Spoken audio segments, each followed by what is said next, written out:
Hello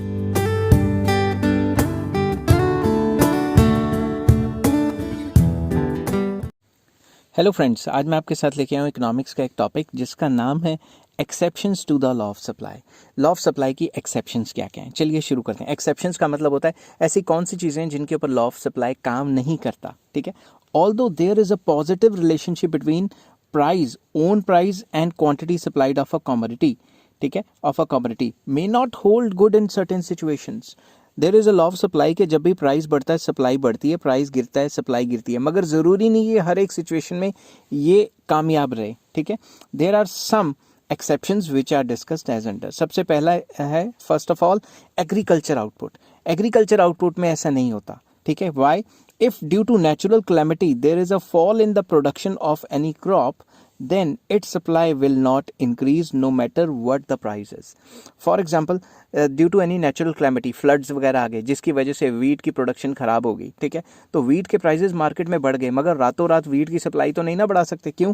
क्योंकि इसकी production agricultural output पूरी की पूरी नेचुरल फैक्टर्स पे डिपेंड करती है। समझ गए बात? तो जो भी चीज़ नेचुरल फैक्टर्स पे डिपेंड करती है उसके ऊपर लॉ ऑफ सप्लाई लगाना काफ़ी मुश्किल हो जाता है, बल्कि इम्पॉसिबल हो जाता है। सॉरी, बोल बोल के गला बैठ गया। Next, perishable goods. Supply may be willing, sellers may be willing to sell more of a perishable good even at a lower price because shelf life of perishable goods is very short. Perishable goods वो goods होते हैं जो बहुत जल्दी सड़ जाते हैं, ख़राब हो जाते हैं, गल जाते हैं, उनके ऊपर भी लॉ ऑफ सप्लाई काम नहीं करता। क्यों नहीं करता?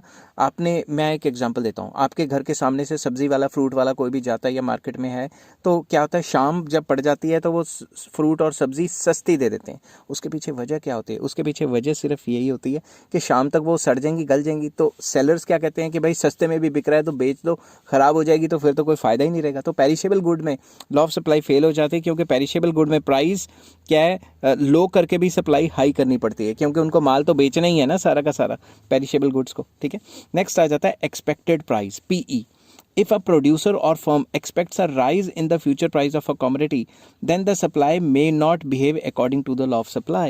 Law of supply कहता है कि प्राइस ज़्यादा है तो सप्लाई ज़्यादा करो, मगर अगर आपको लगता है कि आज का प्राइस तो हाई है मगर एक्सपेक्टेड प्राइस इससे भी ज़्यादा बढ़ सकता है, तो भी आप अपनी सप्लाई कम कर दोगे। एग्जाम्पल देता हूँ सेब का, ठीक है। अगर सेब का प्राइस हाई है, मान लो सीज़न चल रहा है, फिर भी सेब का प्राइस हाई है, मगर सारे सेब के जो हैं, जो बिचौलिए होते हैं, जो आड़ती होते हैं या फिर जो कमीशन एजेंट होते हैं, उनको ये पता है कि भाई ऑफ सीज़न में सेब का डबल रेट मिलता है, तो आज इवन प्राइस हाई है फिर भी वो ऑफ सीज़न के लिए सेव कर लेंगे और आज सप्लाई नहीं करेंगे, तो इसके ऊपर भी लॉ ऑफ सप्लाई काम नहीं करता। आई होप ये वीडियो आपको पसंद आई होगी। अगर पसंद आई है तो please like, share and subscribe. Next video में मैं लेके आऊँगा movement along the supply curve. Till then take care, have a nice day.